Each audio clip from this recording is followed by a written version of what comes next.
दिल्ली की सीएम पहुंची और अपना जन्मदिन मनाया। नंदगढ़ में केक काटकर रेखा गुप्ता ने जन्मदिन मनाया। सीएम नायब सिंह सैनी इस दौरान मौजूद रहे। उन्होंने केक काटकर जन्मदिन की शुभकामनाएं दी। दिल्ली की सीएम रेखा गुप्ता को शुभकामनाएं दी। आपको बता दें, सीएम सैनी ने उनका स्वागत किया। महाराजा अग्रसेन धर्मशाला के लिए 31 लाख रुपए देने की घोषणा भी की गई। पीएम मोदी की सोच में साधारण शख्स भी आगे बढ़ेगा, सीएम ने ये कहा है। नायब सिंह सैनी ने जुलाना क्षेत्र को विकास का तोहफा दिया है। कुल 1680 लाख की परियोजनाओं की सौगात दी गई है। नंदगढ़ को ई लाइब्रेरी और इंडोर जिम की सौगात दी गई है।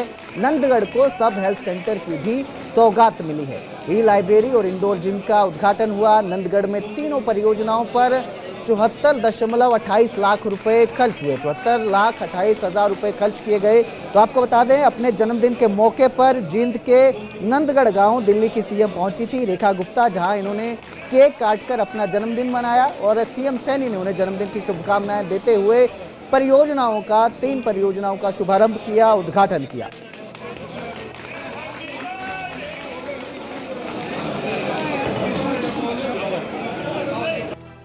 खुशी है कि आप न केवल एक योग्य प्रशासक हैं, बल्कि एक ऐसी नेता भी हैं जो हर वर्ग, हर वायु, हर समाज के लिए आप सहज उपलब्ध होती हैं।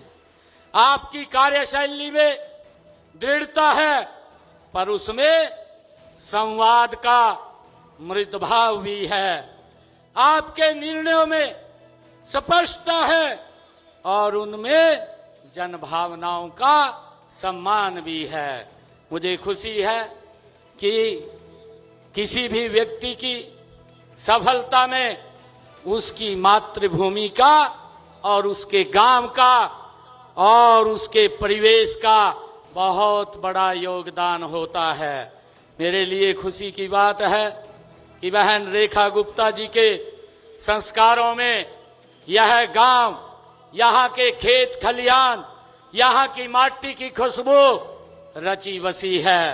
आज जब हम नंदगढ़ में शिलान्यास और उद्घाटन कार्यक्रम के माध्यम से विकास की एक नई शुरुआत यहाँ की है, मुझे खुशी है। पिछले 10 वर्षों में जुलाना विधानसभा में 88 घोषणाएं की गई, जिनमें से 85 पूरी कर ली है।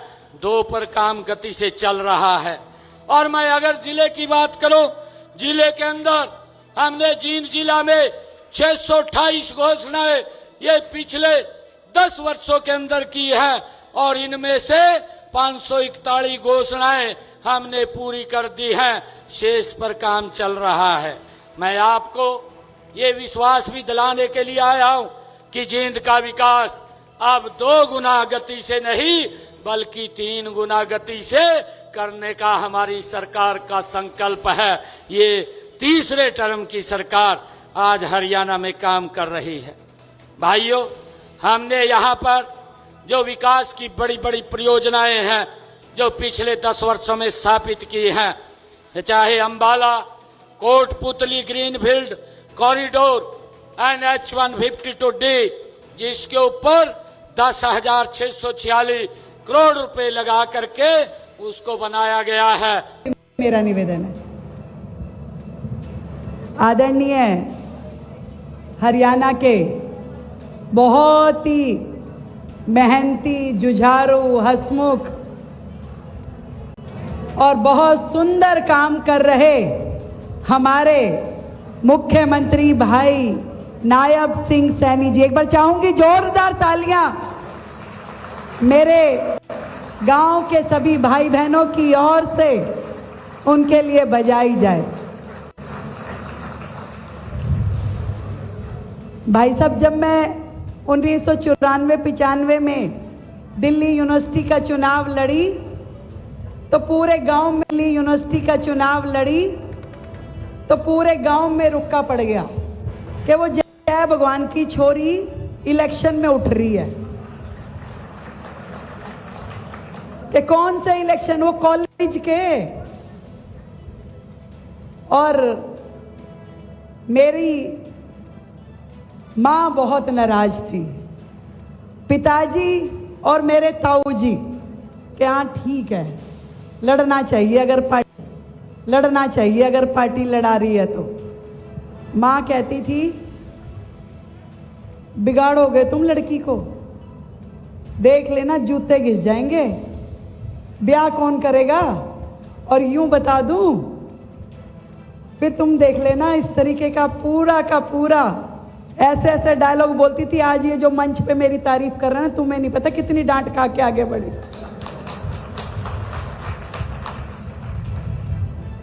पहला चुनाव, दूसरा चुनाव, पर डांटने के बाद रात को कहती भी थी कि रोटी खा ले भाई अब तू। कपड़े भी प्रेस करके देती थी, चुनाव में पूरा परिवार लगता भी था। तो उधर स्कूलों में गीता पढ़ाने को लेकर शिक्षा मंत्री महिपाल ढांडा का बड़ा बयान सामने आया और उन्होंने कहा कि हम इस पर विचार कर रहे हैं, हम बातचीत करके जल्द फैसला लेंगे। स्कूलों में पहले से ही गीता के श्लोक पढ़ाए जा रहे हैं, गीता को पाठ्यक्रम में लागू करने पर विचार किया जा रहा है। इस संबंध में बातचीत करके फैसला लिया जाएगा, हम फैसला लेंगे। तो ये बड़ा बयान सामने आया है शिक्षा मंत्री महिपाल ढांडा का और उन्होंने बताया कि स्कूलों में गीता को पढ़ाने को लेकर चर्चा की जाएगी, फैसला लिया जाएगा। अभी विचार किया जा रहा है, जिसके बाद सबसे चर्चा करके फैसला लिया जाएगा और जल्द ही ये निर्णय लिया जाएगा कि किस तरह से इसे लागू करना है, क्या क्या पढ़ाया जाना है।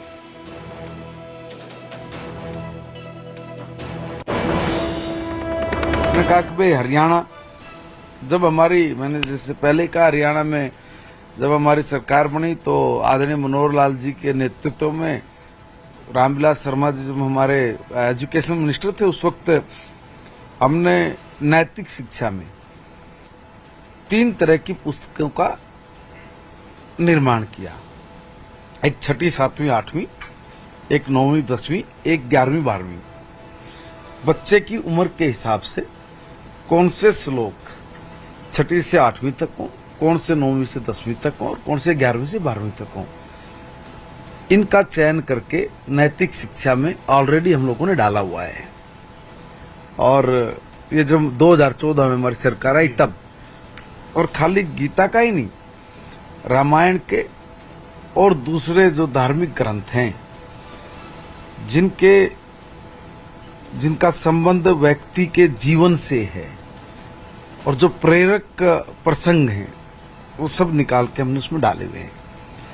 अब बात ये रही कि भाई पाठ्यक्रम में पूर्ण रूप से लागू करने के लिए इस पर हम लोग विचार विमर्श कर रहे हैं और इस पर एक बार सामूहिक बातचीत करके जो निर्णय होगा